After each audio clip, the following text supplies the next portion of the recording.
Hi, guys, and welcome back to the Thoughtful Advocate. I'm your host, Elizabeth, and today we are going to dive into something I've been holding on in my heart for a very long time, my childhood trauma. I'm scared, but I'm ready to share my truth. And trigger warning, this is going to be a lot of physical abuse, mental trauma, verbal abuse. Please take care of yourself.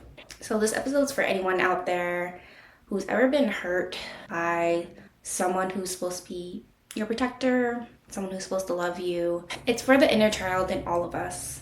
The ones who are still carrying the wound, silently hoping someone's gonna say, I see you, I hear you, and I'm here for you. And most of all, it wasn't your fault. Now, I feel like I'm talking to little Elizabeth who faced a lot of pain, and I'm getting emotional. I've talked about this story a million times with my therapists, with friends, and the emotions always come flooding back in.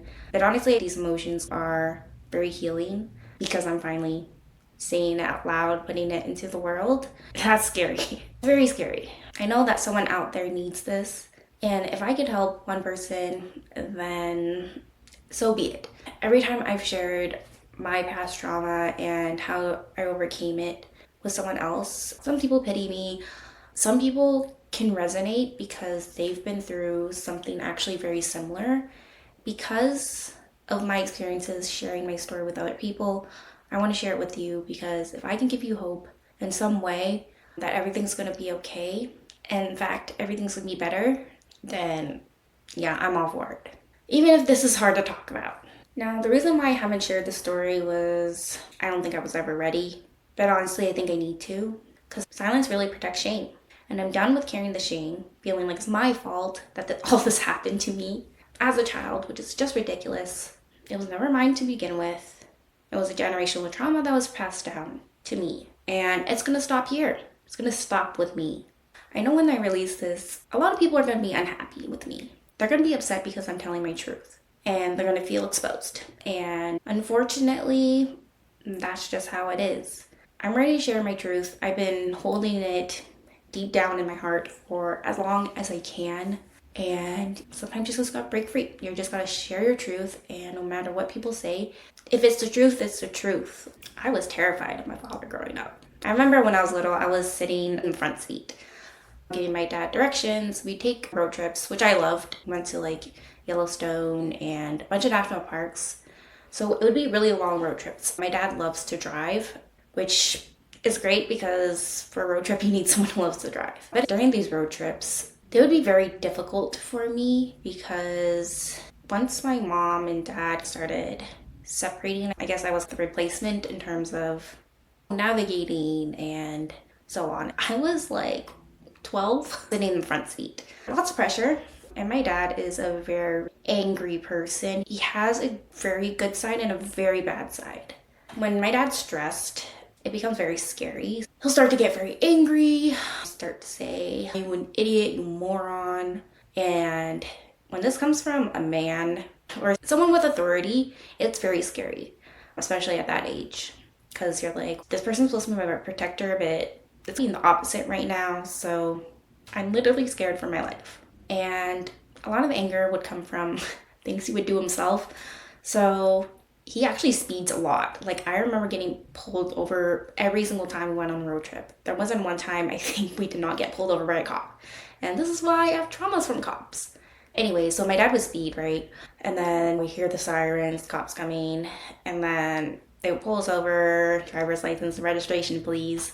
And it was scary because I was sitting in the passenger seat and I have to pull out the registration form. I would hand it to him. He would speak to the officer, but I could see how pissed he was. He even had a radar that detects whether police are in the area or not. And honestly, it never helped because he still got pulled over anyways. And I think it's illegal in Canada, so he got that taken away. And oh man, he was pissed that day too. What traumatized me was what happens after the police officer left. He would get very angry, start yelling, cussing. Oh my God, I would hold so much tension in my little body, really trying to hold on for dear life. And the reason why that's so traumatic is because whenever he yells or gets angry and screams, like, I would get hit. I've been hit multiple times throughout my childhood. My father would use a PVC pipe. It was used to block the door. We had a sliding back door. So this was a big pipe. He knew where to strike so it wouldn't leave a bruise because the rules are different in America. It wasn't random.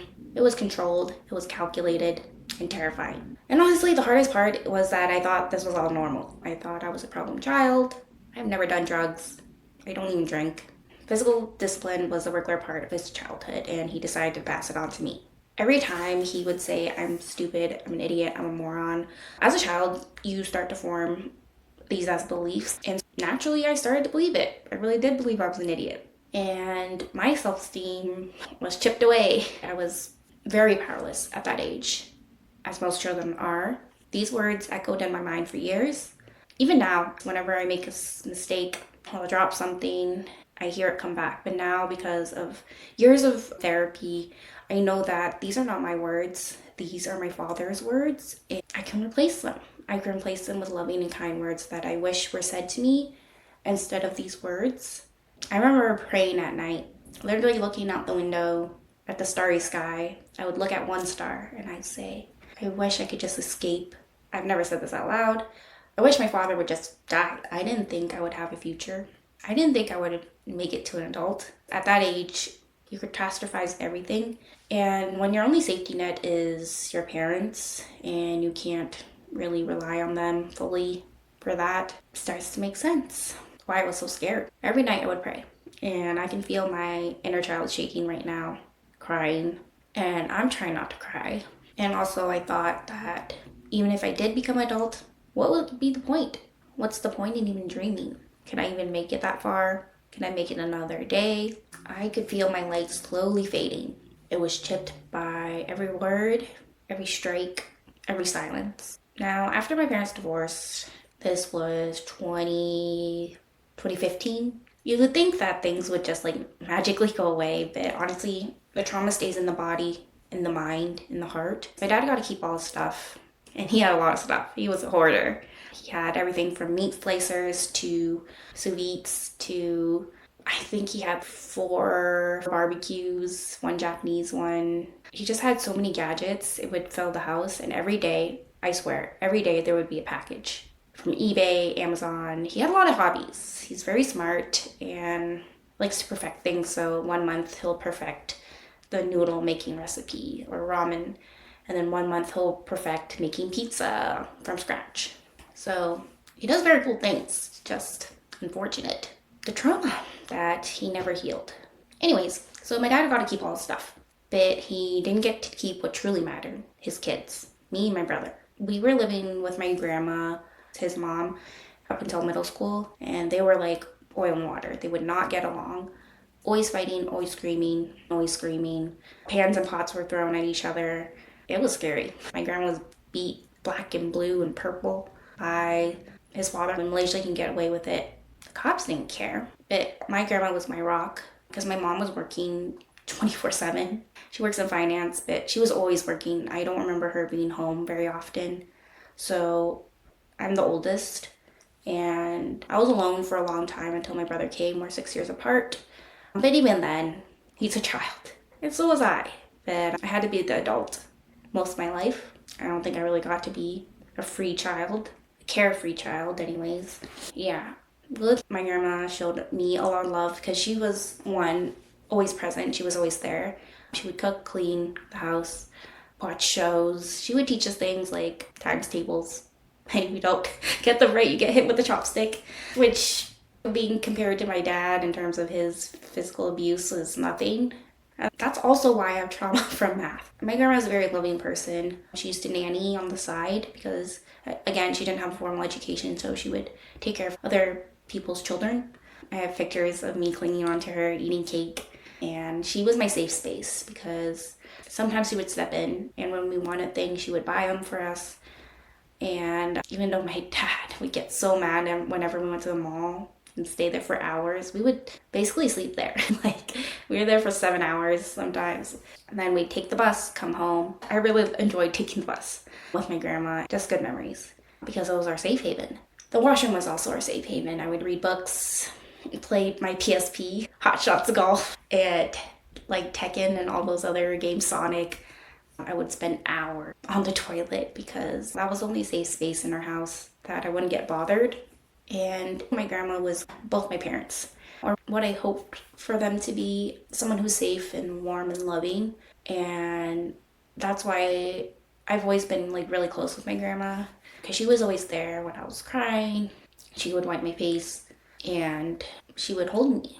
Oh man, this is hard. Okay, so today's sponsor is Kind Laundry. I do have an affiliate code. Kind Laundry use natural ingredients and it actually comes in these sheets. So much more useful than liquid laundry detergent because that stuff gets messy. With Kind Laundry, you can bring this anywhere. It's literally in a box, pack in your suitcase, and it's that easy. You can get 10% off by using code ZeroWasteCute. My grandma left in middle school because she just couldn't take it anymore. My dad and her fought every single day. She moved in with her youngest son, 2 of them, and who she still currently lives with. Now, when she left, I'm pretty sure it was like 6th grade because I remember middle school being miserable. Now, middle school is miserable for a lot of people, but without my safe space, my grandma, it was really hard for me because I couldn't go to anyone besides myself. So yeah, my grandma's no longer there. My brother was older, but again, it's like he's a child. I'm not gonna put this on him. So it's up to me again. So yeah, I would just keep my head down, do what I'm told, and go to my room, study, play lots of games, read lots of books. This is when I read Twilight, every vampire series out there. I think I wanted powers because I felt so powerless. So I loved fantasy stuff. Fantasy romance because I always thought, oh, one day some man would come save me. The only person who's going to save you is yourself, girl. Anyways, my dad's a hoarder. He blamed us for everything that went wrong. Every little thing that he lost, every little gadget, we get knocked on the head. Yeah, I have this memory that replays a lot. It's painful going back because I think I blocked most of these memories. I'd be in my house and my dad would be like, oh, go find... He has weird gadgets. Go find this screwdriver. He also had every woodworking gadget out there. This happened like almost every single day. Go to the garage. Find this. Find that. So I go to the garage. 50 million things in there. We don't park our cars in there. Now how am I supposed to find a needle in a haystack? So I go in there. I spent 30 minutes. An hour. Who knows how long I'm in there. Feels like forever. And I'm trying to find his stupid stuff. And if I'm taking too long, he'll come in the garage, get angry, yell at me, and then hit me on the head. Be like, you idiot, moron. And then he tried to look for his stuff. Before my grandma left, I would plead my grandma, like, please come help me. I can't find his stuff, but in Cantonese. Yeah, that's why this is so hard for me because, again, like, once my grandma was gone, no one was there to help me. So my grandma would come in when she was there, and we would look together. Now, if we still couldn't find it, this is when my dad would get really pissed, come in, yell at both of us, scream, tell us we're idiots, morons, and then hit me on the head, and then try to find it himself. And then sometimes he'd find it, sometimes he wouldn't. And I'm very angry. Little Elizabeth shouldn't have had to deal with any of that. And shouldn't have been blamed for losing adult stuff. Get your shit together, man. I was traumatized. I didn't realize how deeply it shaped me until becoming like an adult and really understanding and going through therapy. That, oh, this is why I do this. This is why I feel this way. This is why I'm scared of authority. And this is why I became a people pleaser. I overextended myself constantly, doing way too much for others, even when they didn't ask, because I felt like I would get in trouble if I didn't. I have to keep them happy. And also just to feel like I was worthy of love, because I didn't feel like I was loved. I didn't know my own boundaries. I didn't know I was allowed to have them. As every time I would try to speak, I'd be told to shut up. So I couldn't speak, had to hold this all inside for years. And the saddest part is, I believe that was all I could be, a quiet, people-pleasing, goody two-shoes, always listens to their parents. I thought that was me, but that was the me after all the trauma. The me before was nothing like that. I've already cut out a lot of people on my dad's side. This is crazy because being Chinese, or Asian in general, you do not cut off family. That is a taboo. That is a no. That is, you crazy psycho. Why would you do that? Blood is everything. But I did it. And I'm so much better without them. So, yeah, I'm gonna own it. and you should too. So if you're listening to this and you're my family, here's the truth. And I know you've seen it. I know you've seen it happen. And sometimes people can't take action, and that's fine. Honestly, growing up with this made me stronger, gave me a story, and a reason to keep going. So why am I sharing this now? It's because it's about time. Because I want to tell my truth out loud without any shame. And if you're going through this or you've been through this, you're not alone. You're not crazy like they make you out to be. And you're not weak. There is a future for you. There's light at the end of the tunnel. I'm telling you because I've made it to the other side. Things will get better for you. Even if you can't see it, even if it's completely dark and there's a needle pin of light, go towards it. You matter and you're so loved. Hold on. You're not broken and beyond repair. You're still here, and that's everything. Yeah, that was a lot. So in the next episode, I'll be sharing how I started to reclaim my worth, how I learned to set boundaries, because even as an adult, I didn't know how. And it took a long time and a lot of practice to get to where I am today, and how to love the parts of me that I once tried to hide. Please take care of your heart, take care of yourself, and remember, even in your darkest moments, your story is not over. It's never over until you give up. You can't prove that these people are right, because they're not right about you.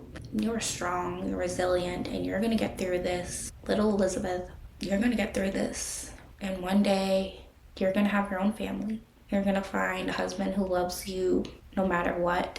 He's seen darkest moments, and he still loves you. You're gonna find people who love you for who you are and not what you do for them. Now that you have a son who loves you and you love him so much more than the world could ever know, this generational trauma that's been passed on for years, you're gonna be the one to stop it. And you're not gonna let Ace go through that. And no one else should ever feel that alone and that worthless and that powerless, because you are strong and you're the most powerful person I know. And I love you, and your family loves you, and there's going to be people that come into your life that are going to love you. So hold on, because your story isn't over. It's just beginning. Thank you for listening. So you've been listening to The Thoughtful Advocate. If this episode spoke to you, please leave a review, send me a message. Please share it with someone who might need to hear it. And don't forget to subscribe so you don't miss what's next. And you can always follow me at The Thoughtful Advocate on Instagram.